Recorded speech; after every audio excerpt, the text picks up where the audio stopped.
Quick disclaimer, we're in the Icelandic sagas, so there's some stronger than usual violence this week. Please check out the post on mythpodcast.com for more info.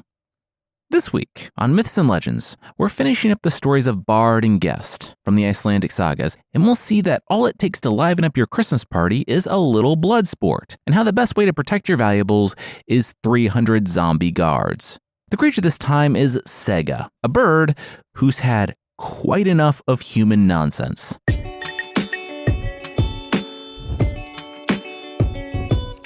This is Myths and Legends, episode 379, Forsaken, part 2 of 2.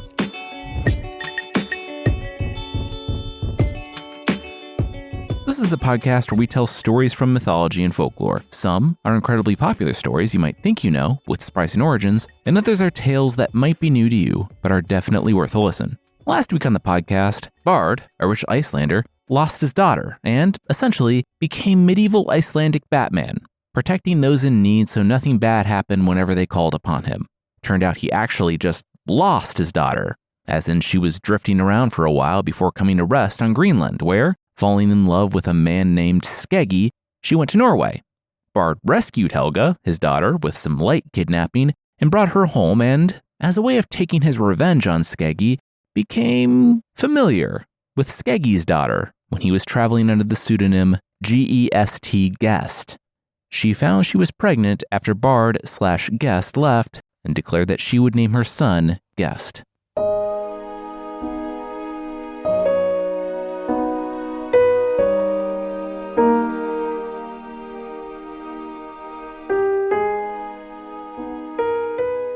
I've come to foster the boy, Helga said, looking on her half-brother, Gest, for the first time. Skeggi, the baby's grandfather, was shaking. It was the first time he had seen her since Norway. There was so much he wanted to say, but it was too late. Helga, in her 20s now, and he in his, let's say 40s, too much time had passed. He had returned here, to Iceland with his family and farm. She was now a roving mountain woman. It would never work. They'd always have the snowy, troll-infested wastes of northern Scandinavia. For now, though, the mother and son, Thordis and Gest, were sleeping. Soon, only mother was sleeping as, wiggling the baby from her arms, Skeggi handed him off to Helga. With a nod, Helga turned and left. The forest trees darkened the child's face before Gest cried out for his mother. "Goodbye, Helga," Skeggi whispered, a tear coming to his eye. His wife looked at him and then the forest and then back to him. Hey, why is he crying? And who's Helga? Wait, how did you know her name?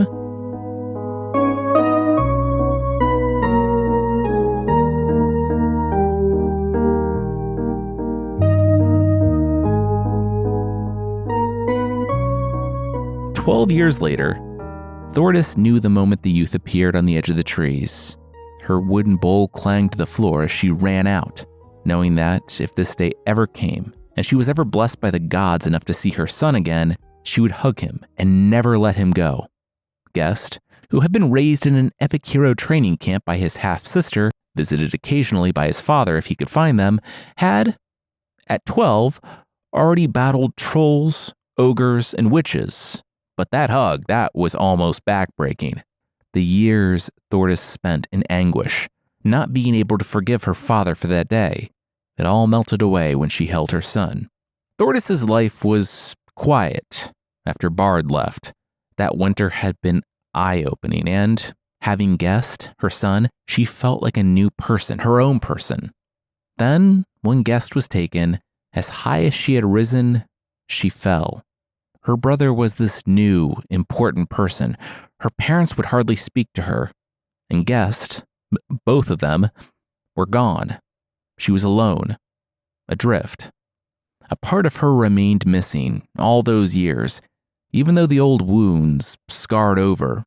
She married the following spring, not quite the match she would have made, but also one that wouldn't ask too many questions. He was kind, though, and her life went on. But for 12 years, there wasn't a day she didn't think about Gest, her boy. And now he was back. Thordis's husband didn't ask because he didn't need to. powerful secret lurked under the waters of his wife's serene nature, and he knew it would surface when she was ready. And as far as the husband was concerned, Gest was part of the family too. Gest stayed for a year, helping out on Thordis's farm. There she learned how his childhood had been, how he had fought trolls at age 5 and loved it. He took after his father's side of the family, being nothing like her 2 gentle children she had with her husband. At the end of the year, when Bard arrived for the now 13-year-old, they could all see that Gest's path lay with his father, in the grand, dangerous adventures with gods and monsters, and not building the quiet, peaceful life that the former made possible. So, Gest embraced Thordis and said goodbye to her husband and his half-siblings. A figure stood at the trees, and Thordis smiled, remembering the time they spent together all those years ago, her first love with whom she had such a wonderful boy. Bard smiled back, and when Gest reached him, they turned into the shadows of the trees. Thordis sighed and went inside. Her husband stood there stunned that his wife's ex was Bard, god of the Snowfell. What?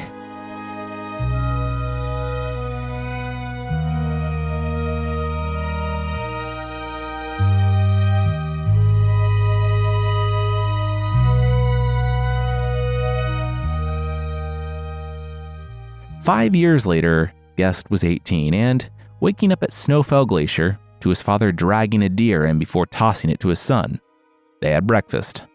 18 years since the last episode, the cave was quieter now.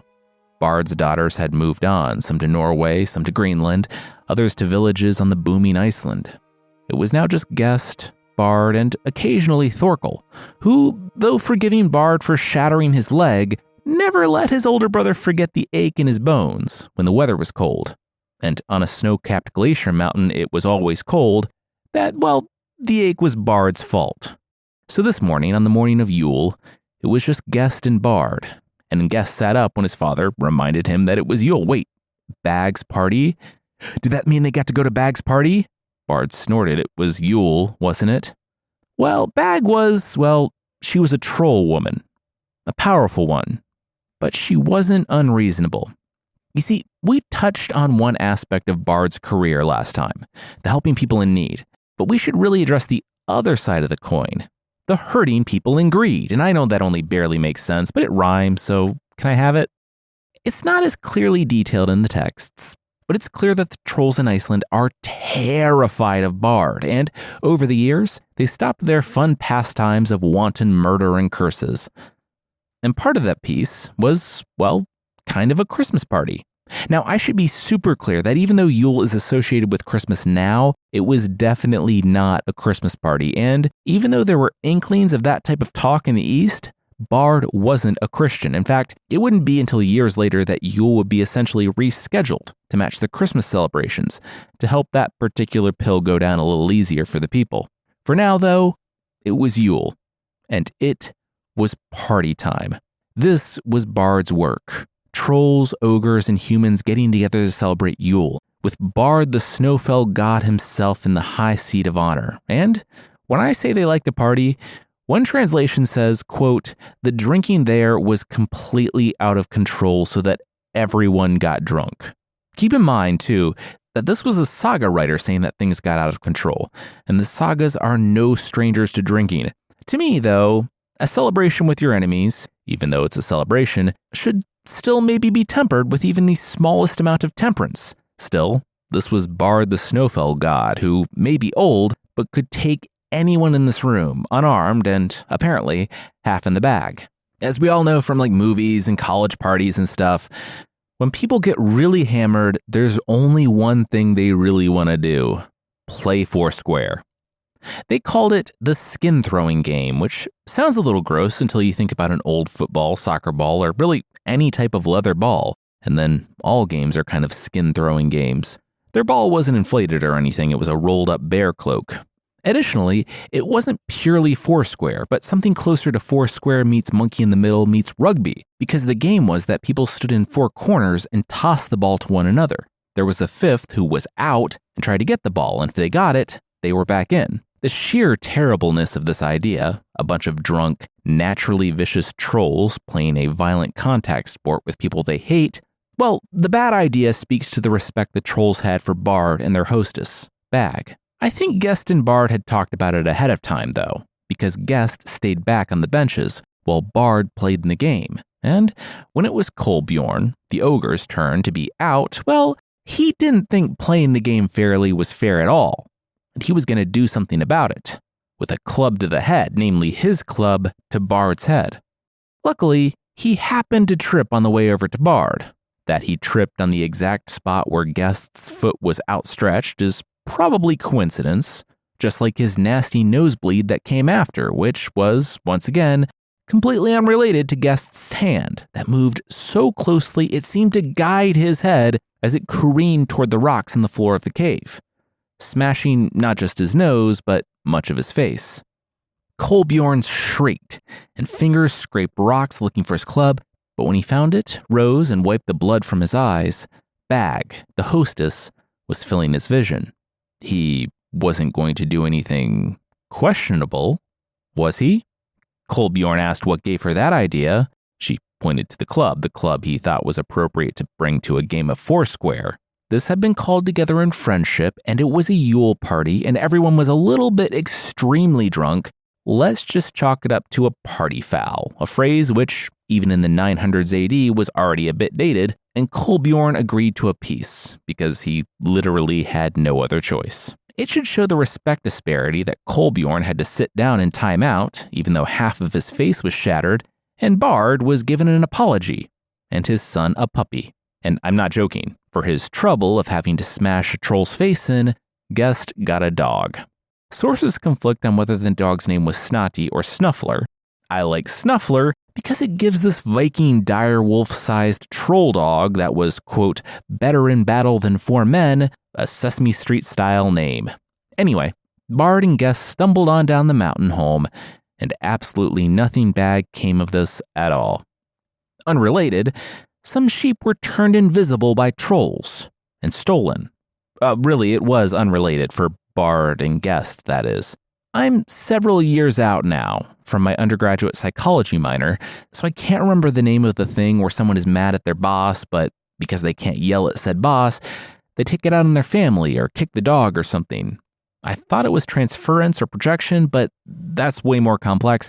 Anyway, it was kind of like that. Kolbjorn felt small, so he wanted to take it out on the people who couldn't smash his face in. So he took it out on Thord's family.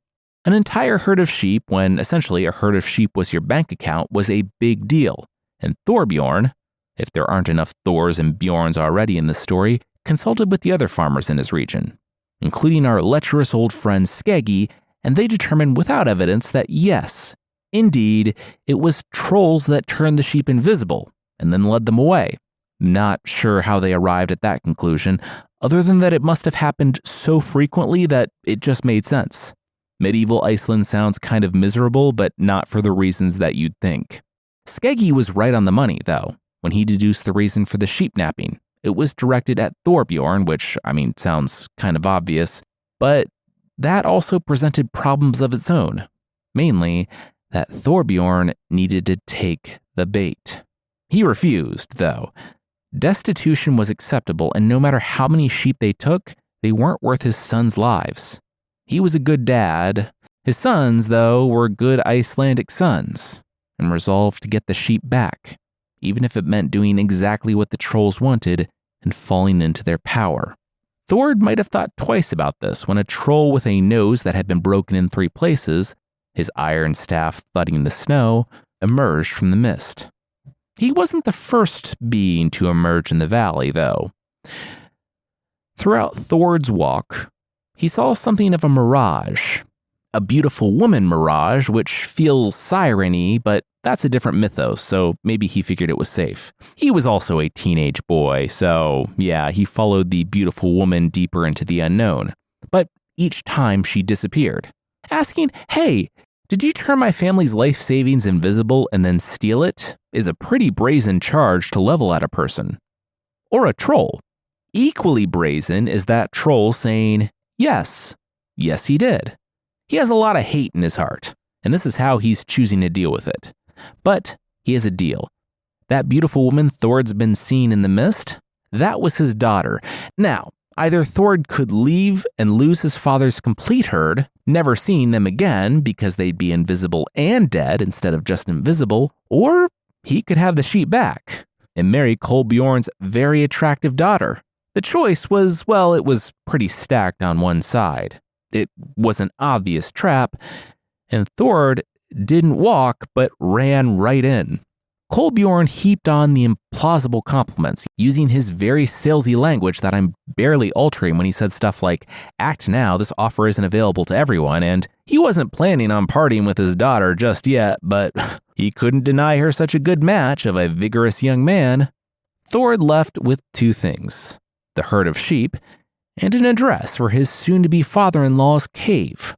His wedding was in a fortnight.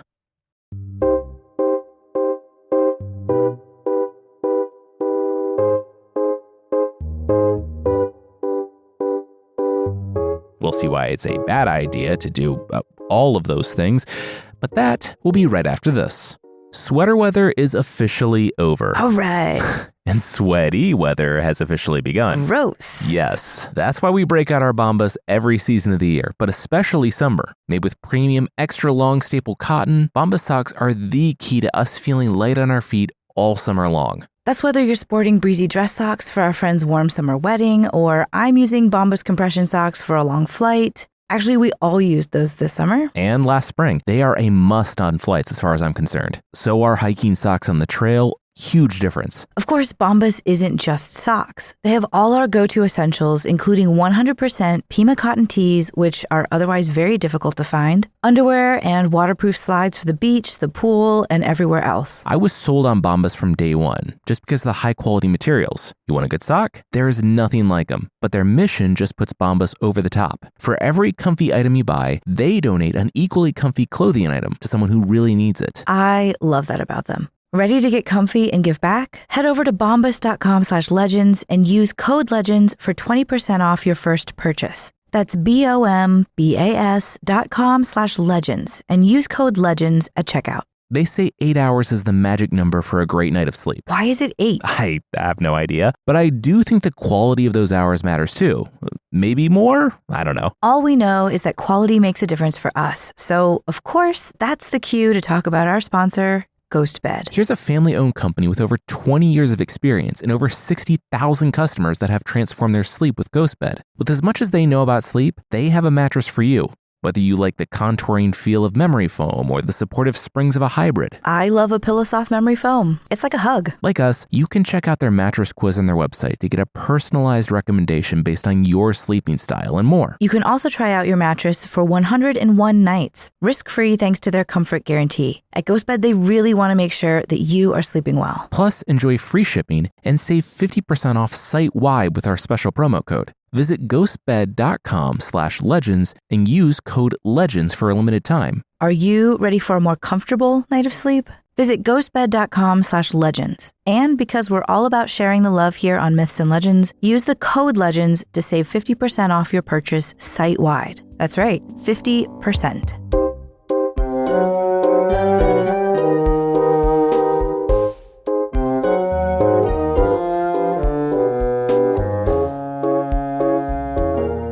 His brother knew that he was going to his death, but would attend his wedding anyway, if that's what he wanted.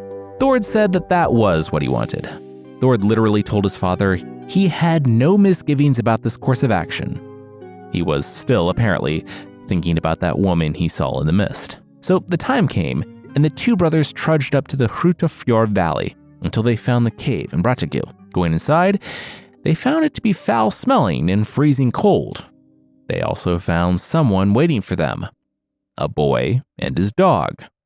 Hey, hi, are you the very intelligent teenager who's going to marry a troll? I have no misgivings about, Thord started to say the line he had been blurting out to pretty much everyone the past 2 weeks. About this course of action, yes. Gest finished the sentence. Gest was on board. No judgment, he heard Sol Rome was beautiful. Could he join in the wedding party? Get nice and close to the troll who still had unfinished business with his family? Thord said he was unfamiliar with any sort of long-standing feuds or drunken Yule face-breakings in the region, so yeah, That sounded good to him. Excellent. All right, let's go meet your bride, Gest clapped. On the way, Thord might have been wondering, was the whole couple seeing each other before the wedding thing a superstition in this time? Did it apply when a woman was traded for sheep? This was all very confusing. But questions that apparently can't be answered by a quick Google had to go unanswered because just off the main vein of the cave, a woman was bound to a pillar of stone. Solrun, the troll's daughter. She was bound so close to a heaping, fresh pile of food that she could smell it, but she could reach no more than could keep her alive, and then only barely. The story calls her skin draped over a skeleton. Thord untied her, and, after she ate her fill, panting, she said hi. She was his betrothed? She knew that Kolbjorn had been tricking guys with that? Kolbjorn went to go invite monsters to the wedding, kind of waiting until the last minute. There wasn't going to be a wedding, though. They were going to torture and murder the two brothers, and she would be left here to her punishment. I have no misgivings about this course of Thord began and then thought, no, he did now. All those things are bad. Why would her dad do that to her? She laughed. Her father? No. She was kidnapped from Greenland.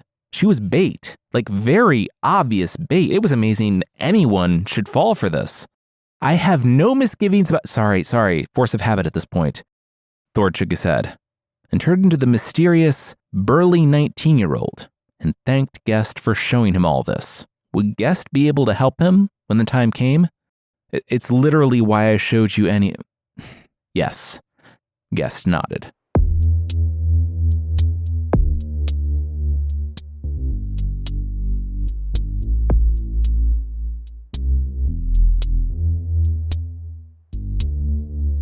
There was talking and thumping and laughing, and then, when Kolbjorn and his group of ogres and trolls, the ones who apparently didn't have plans on that Saturday, saw them, Kolbjorn shushed all of them. Shut up.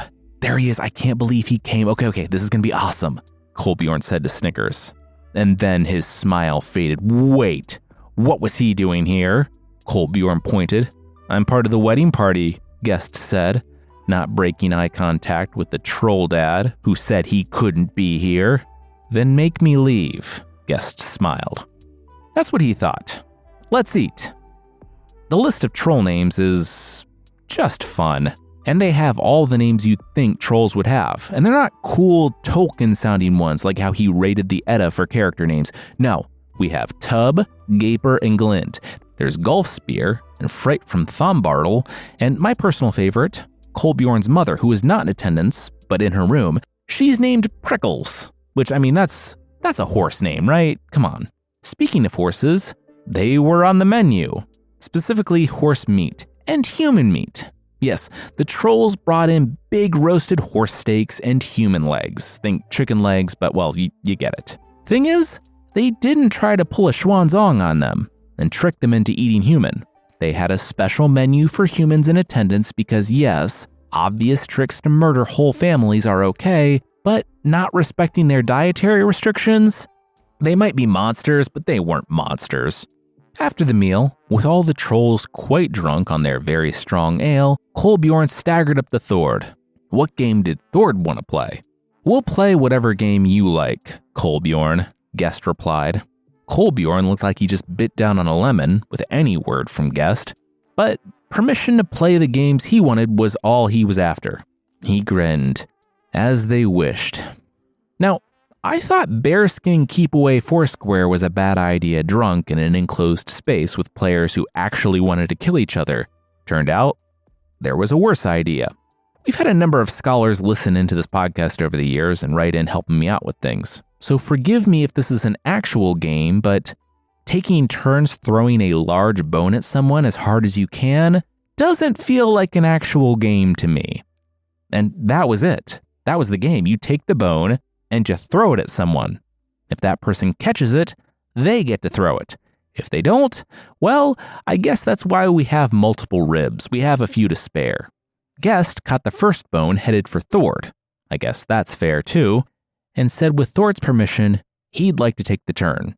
And he took it. Glint was not so good at this game. He did catch the bone, with his face.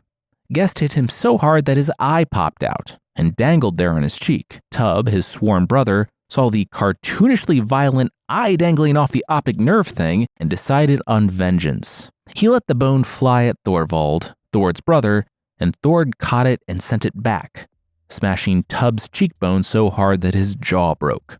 Adding a new dimension to the phrase food fight, one of the trolls picked up a horse leg bone from the dinner table and let it fly, but Gest caught it, sending it back with so much force that both Fright's arm and thigh were shattered. At that, they decided to end the game. And I don't know how you wind down from that, but apparently, drinking helps. The story tells us that they began drinking a second time. Tub probably found that challenging without a jaw, and maybe Glint's eye kept dipping in his ale as he tried to take a sip, but they were all moderately cool. Everyone began nodding off the table. All in all, successful bachelor party. You know, I will admit I have some misgivings about this, Thord said when he woke up 2 hours later, just before sunrise with a pounding head. Shh, shh, shh, Gest said, huddled on the floor. Thord winced. Oh, he was sorry. That was a little loud. Oh, that wasn't for you, Gest said at full volume, wiping his sword. That was the last of them. Well, almost. Thord looked around the party to all the headless corpses. Everyone but Gest, his brother, and Snuffler, they were all dead, beheaded by Gest. They were going to do the same to us, but worse. Gest sheathed the sword. Well, it's over then, Thord said, grossed out, but happy that this whole episode had a nice little bow on it. Not yet. He is still alive. Gest pointed his sword toward the back of the cave, to the quarters where Kolbjorn had holed up because, despite his questionable choices up to this point, he was smarter than to get drunk and fall asleep next to the people he intended to kill. He retired to his chamber with his personal guard. Also, his sorceress mom was still in her own room. So we fight. Thord drew his own sword. Nope. The commotion of us trying to open their doors would wake them, and we would be instantly killed since they would have the upper hand and were in their troll lair, Gest said, gathering his pack and waking up Thorvald by the stony door. So we run. Thord sheathed his sword. He would go get Soul Run.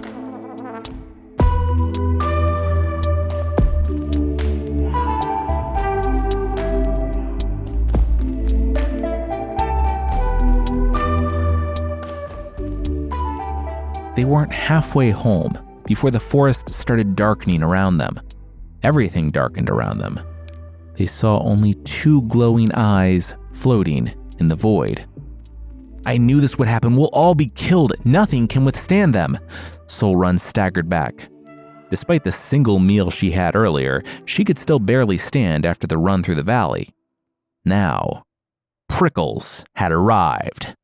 Wait, Prickles? Her name is Prickles? The witch that pulled us into her endless void is... Yes, Prickles, Gest said. Weird name, super dangerous woman. From the darkness, Kolbjorn, Gulfspear, and Gaper emerged.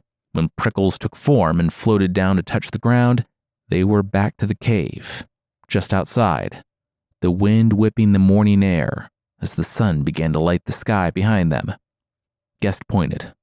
Thord had gotten them into this, so he would take Kolbjorn. Thorvald would take Gaper and Gest, Gulfspear. Who will take the witch? Soul Run asked, and Gest told her that he would take care of the witch. The saga is very specifically violent about the way the fight went down, in a way that only the Norse Sagas really are.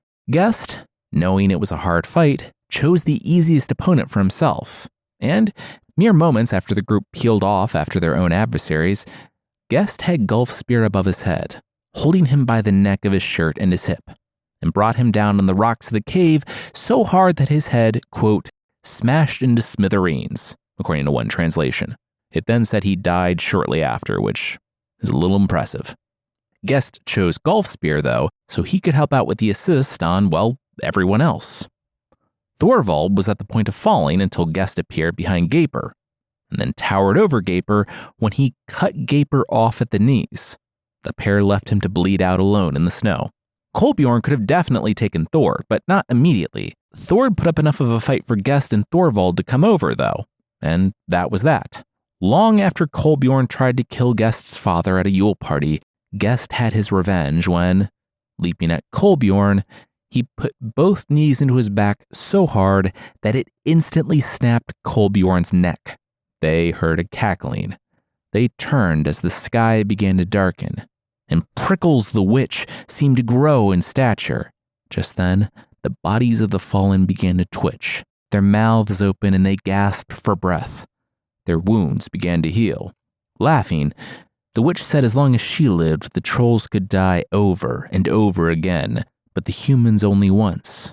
How many times did they think they could win this fight? Because then a boulder dropped on her and she died. The bodies of the trolls went limp, and they looked the same as when they fell. The humans all looked up to Snuffler, the dog, who had spent the whole fight wedging the boulder free. He really was worth 4 men. Gest smiled. Good boy. He turned to Solrun. She was free from the troll's evil, and, well, he wanted to introduce himself and reveal the real reason why he was here. He was also a child of Bard. He was her brother.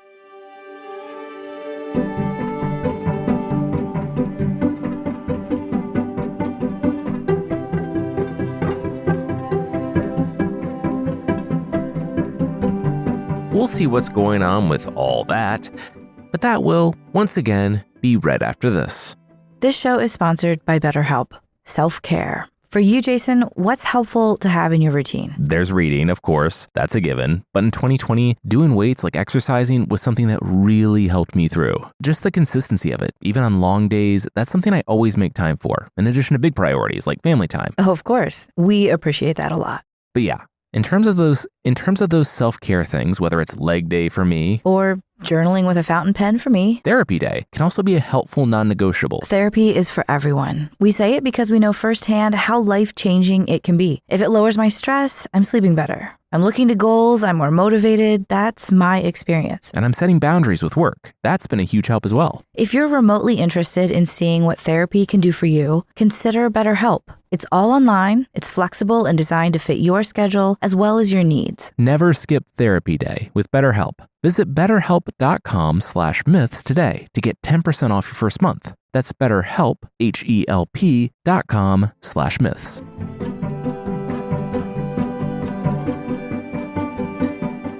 I knew he could handle it, Bard said, in as happy and approving a tone as his gravelly voice would allow, referring to Solrun's rescue after she had recently been abducted from Greenland.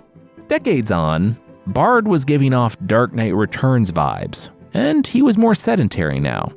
Not long ago, he would have been the one to avenge his daughter's kidnapping, but now he sent his son. By way of apology, he told Solrun she could have or do anything she wanted, and he would support it. She said there was only one thing she wanted: Norway. Bard cocked an eyebrow. Norway, but why? Solrun wanted to see the land where her grandfather was a king, and she wanted to meet Olaf Tryggvason, the king in Norway. Now, the unification of Norway, which happened in the 880s, was the catalyst for 19-year-old Bard heading west to Iceland. King Olaf didn't take power until 995, which would put Bard's age at least 134.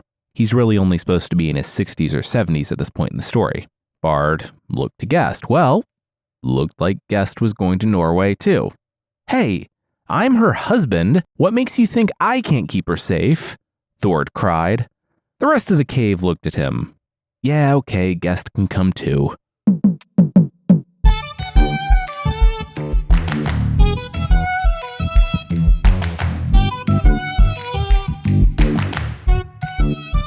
I don't like King Olaf, Gest said. You don't know King Olaf. Solrun crossed her arms. They were in the hall, waiting for an audience with King Olaf. I know of him. He's a control freak. He wants to control everything, even what his subjects believe.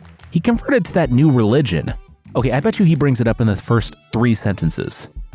I'll take that bet, Thord, his brother-in-law said. You know our dad met a guy who met Thor, Gest remarked as the doors to the throne room opened.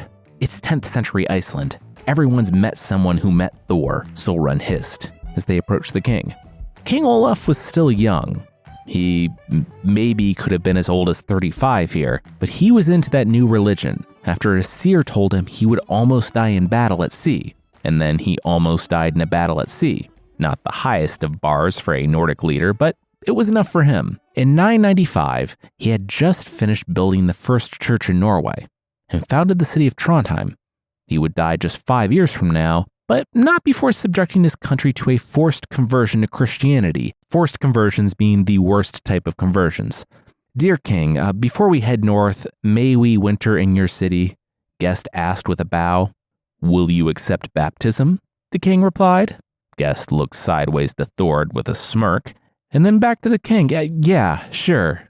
He had heard about that, some water on the head, why not? Certainly no symbolism or cosmic consequences for him. As you can probably guess, King Olaf was a bit much for Gest's tastes. And about halfway through the winter, Gest took to sleeping on the ship just to get away from the proselytizing. He really should have read the fine print when it came to the baptism thing, because it turned out he was actually accepting Christianity, which apparently meant he couldn't worship Thor and Odin, which was kind of a deal breaker for him. He and Olaf ironed things out when it became very, very clear that Olaf needed to respect Gest's faith being different from his own, and that forced conversions could hardly be considered conversions at all.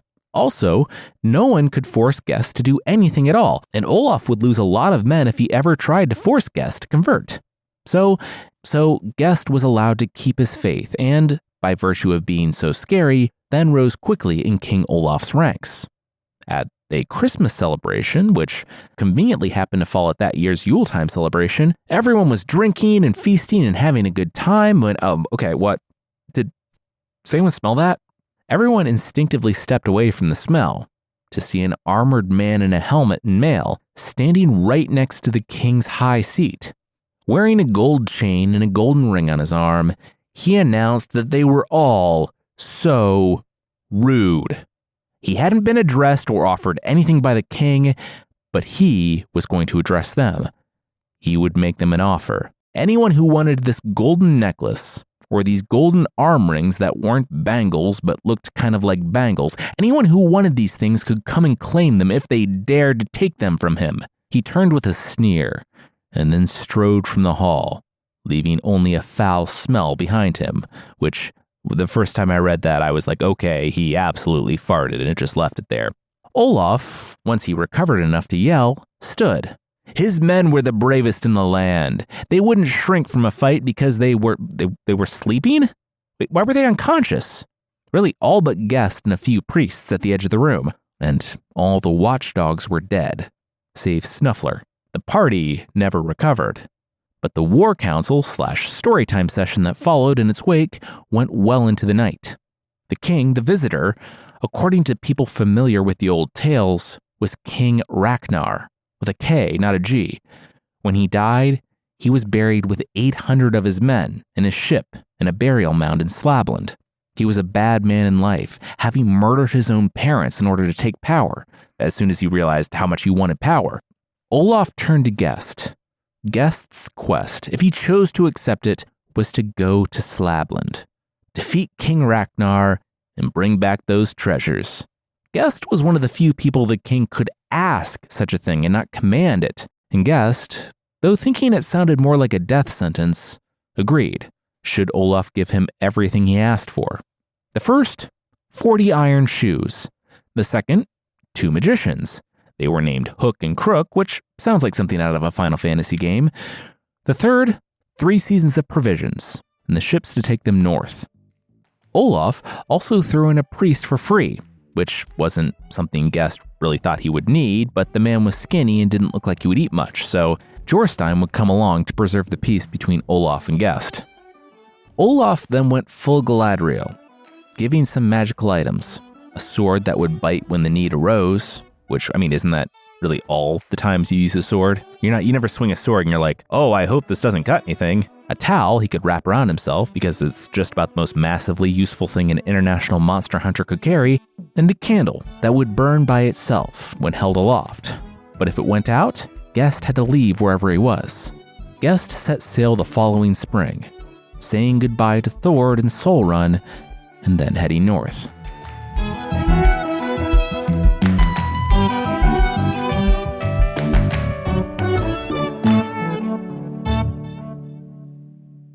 Who are you? Gest said to the man who just rowed aboard. The one-eyed stranger grinned. Him? Well, his name was Red Mustache.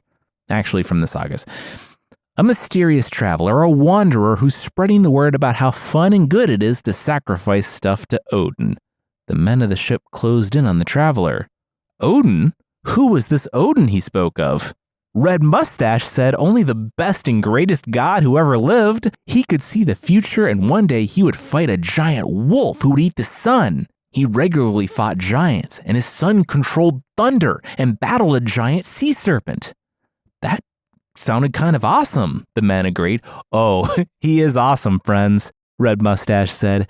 He can help out with battles and sea voyages and... We're on a sea voyage to a battle, one man piped up. Well, then it looks like you could use Odin's help most of all. Red Mustache clapped. How can we get his help? The men were worried. Gest was completely starstruck. Red Mustache said it was so easy. Everyone could get Odin's blessing. All it took was a simple sacrifice. Animals were the most common, but he could see they didn't bring much livestock. No matter. There was some evidence to suggest that human sacrifice took place, and Odin desired human life most of all. In fact, Red Mustache, sitting on the edge of the ship, pointed to the priest. That guy looked expendable. The crew laughed. He really was. Sneering, priest reached into his bag and, closing the gap between himself and Red Mustache faster than anyone could have anticipated, took out a crucifix and cracked Red Mustache on the forehead. Red Mustache dropped unconscious in the water and sank like a stone. Is he dead? The people asked. No, he's not dead. He was Odin, Gest said with a sneer, side-eyeing the priest. He inspected the water for a little bit longer and then, when there was no movement, told everyone to get back to work. Having Odin against them now, the priest turned out to be more helpful than not in an admittedly heavy-handed 14th century saga likely written by Christians. Smacking stuff with that crucifix, he took down a bull that appeared in the night and threatened their camp. And he outlasted Hook and Crook, who were swallowed up by the ground, trying to retrieve iron bars that were obviously bait. Gest even let the priest ride on his back when, crossing the lava fields with their iron shoes on, they made the final approach to King Ragnar's mound. It took all day to break the roof of Ragnar's burial mound, and, not wanting to enter at night, the group decided to wait until morning to enter. Well, when morning came, the mound was as before, completely sealed. They went to work breaking it again, sleeping, waking, and again found it closed. Breaking it a third time, the priest, Jostein, said he had this. They could sleep. Gest could see the determination in the man's eyes and agreed. Fine. Okay. The priest sprinkled holy water around himself and sat down. We don't know exactly what the priest saw because, well, it was everything. His parents beckoning him to join them in paradise, King Ragnar in all of his glory, telling him to rise and be the great and powerful man Jostein had secretly always longed to be. The secret love that the priest had back in town, a woman his age who made him feel things he shouldn't and who he longed to be with but couldn't because of his vocation. There was even Gest, commanding him to get up and go back to the ship. They were leaving, and if he didn't follow, he would be left behind. But the spirits of the mound couldn't touch him, and he sat unwavering in his watch. In the morning, when the sun rose, so did the priest upon Gest's approach. The mound was open. It was done. It was 50 fathoms down, so about 91 meters or 300 feet, before Gest's boots touched the ground. He held the candle aloft, and before him, in its light, the ship, named Slodin. It could be maneuvered by no fewer than 300 men. He climbed up its dusty boards until he stood atop the deck, and there, off in the darkness, there was a shuffling and rousing. Something else was down there. 300 somethings, actually. Draugr, the vengeful dead, rushed at him from the darkness, but froze. It was the candle. Because of the candle, they could only snort and roll their eyes. Gest drew Olaf's sword with his other hand, and the promised bite cut through their necks, quote, like water. You know, that famously cuttable thing. Arriving at King Ragnar at the end of the ship, Gest could see the man draped in cobwebs, little more than a skeleton with bits of long decayed flesh still clinging to his bones. Foul and cold, Gest bowed to Ragnar, and Ragnar dipped his head in response, his eyes seeming to crackle to life. "I've come a long way to see you," Gest declared, his voice echoing in the void. "Provide me with your promised reward." Ragnar knelt and presented the helmet. The scraps of hair that clung to the Draugr's head fluttered and fell away with the flesh. He took the necklace and the rings, and then, finally, Gest asked for the sword. Ragnar gave it to him when he stabbed Gest in the stomach. Gest looked down but couldn't see for long. The candle in his left hand went out. The eyes of the hundreds of Draugr whose heads he hadn't removed illuminated the darkness as they began to close in. He rose and drew his sword, but it was a normal sword again. He took another slice to the shoulder, a mace to the helmet, an axe to the back. He would die here alone, in the darkness. Then a wild and mad thought. Bard, god of the Snowfell, guardian spirit. Before he knew what was happening, he was crying out in the darkness for Bard, for his father. But, whether because he was overwhelmed by the darkness or not physically on that continent, Bard didn't fight back the hordes. As more Draugr shuddered to life and crawled up from the depths, Gest thought of the candle still in his hand. Olaf. King Olaf. With that thought, a light shined in the darkness, descending.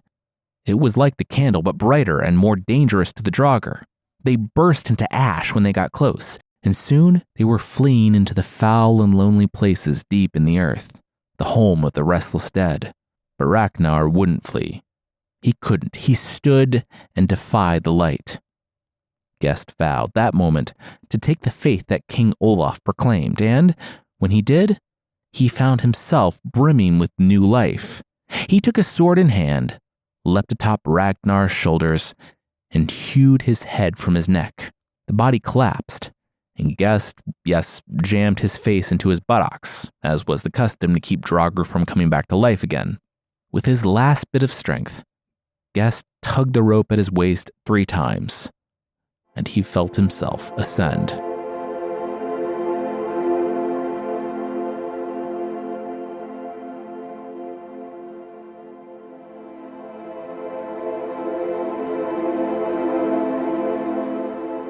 Gest finally awoke back in Trondheim, the city of King Olaf.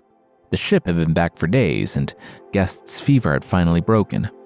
He learned that they had pulled him from the mound, bleeding and raving, gripping the treasures, and nearly as soon as they did, a storm cracked the sky. They dragged him to the ship where, the sea churning with supernatural fury, the priest took command to get him out of there. Gest called for Snuffler, but Thord and Solrun sighed. See, on the ship, Gest was still barking out orders. The only one to listen to his orders was Snuffler. Orders like they were getting close to the reef. Dive in and check if the reef was still there. The dog listened and obeyed his final, mistaken order from his master. It died cut up on the reef. On the ship, Gest collapsed. Gest told his sister Solrun and his brother-in-law Thord that he didn't want to see them again. They should return to Iceland. This wasn't their home. They tried to talk him out of it, but like most things, Gest couldn't be moved once he had made up his mind. When they finally left in tears, Gest learned that he had another visitor, King Olaf. Gest presented him with the treasures that had cost him far more than he could have ever imagined. They cost him his best friend, his faith, and soon, his life. But he would make good on his promise to Olaf in the burial mound. He would be baptized. For real this time. Olaf had no context for whatever it was Gest was going on about, but he was ecstatic Gest wanted to be baptized for real this time. And so, Gest was baptized. For real this time. It was a celebration for the kingdom. This was a big get, conversion-wise. But Gest was somber. He retired to his room early. He knew what awaited him. Disappointment, anger. His father appeared to him in his dreams. Gest asked what he was supposed to do. Die fighting monsters, die valiantly in battle. Bard wouldn't do him the honor of looking him in the eye. What, instead Gest renounced the faith of his forefathers for trinkets and a few more days of life? Gest swallowed hard. He understood. The palace awoke to Gest crying out in agony. When the doctors rushed into his room, they found him feeling around in the darkness. They were able to get him into bed, but the infection had taken his eyes in the night, and his fever was spiking. Olaf was by his side when, according to the sagas, his eyes burst and blood dribbled down in his baptismal clothes. An infection that they must have missed took him that day. And so Gest, son of Bard, died.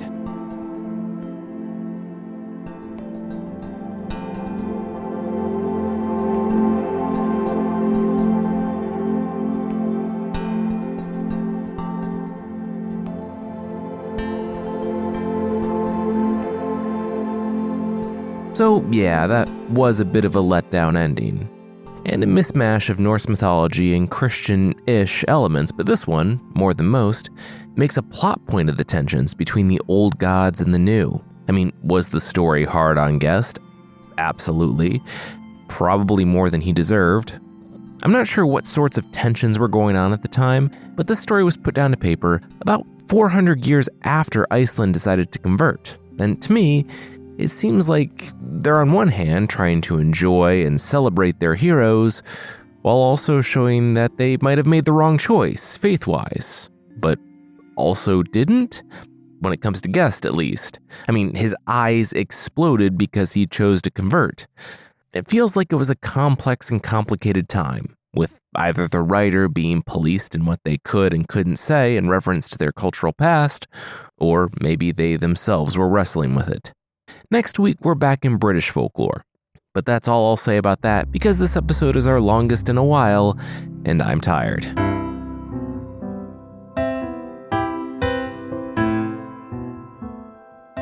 The creature this time is Sega, from Samoan tradition. Some places describe it as a parakeet. It's also a man-eater. That might seem strange for a bird that's not 6 inches tall and frankly beautiful, and it is. But this bird is also the grandson of a god. When Sinenafoa, a princess, gave birth to a blood clot that turned into a bird, she honestly took it in stride. That bird, the Sega, became part of the family. It couldn't talk, it was in every way a bird, but even when Sinenafoa gave birth to a human girl, the bird was still treated like the girl's older brother. Except everyone didn't see it that way. When the sister, Sinalea, was married to the king of Fiji, he wanted that bird. The family said no, he couldn't have that bird, it was his brother-in-law. He laughed and stole the bird. It wasn't revealed until they were on their way home, surrounded by the king of Fiji's warriors, so the bird was his. Unfortunately, he had to visit his in-laws, and kidnapping your brother-in-law, even if he is a bird, makes for an awkward family reunion, so, cage in hand a few years later, the couple sailed for Samoa. Except, well, that other king has some nice stuff. The king of Fiji liked nice stuff. Him, well, he just had this bird, and yeah, he traded the bird for the nice stuff from Lu'uafato. Lu'uafato loved the Sega, and it stayed with him for years as his pet until, on his deathbed, he declared that when he died, he wanted the bird to be buried with him. The Sega, after a life of being traded and captured and now would be buried alive with a guy he hated, finally had enough. In the watch before the man was to be buried, the Sega released all of his pent-up anger at being pent up and consumed his oppressor, eating Lu'uafato. Having been thoroughly wronged by the world of the humans, the Sega broke bad in a big way and, to this day, supplies victims to a demon for his cannibalistic feasts. So yeah, if you're getting the feeling your pet bird wants to murder you, maybe let it fly free so you don't end up as bird food.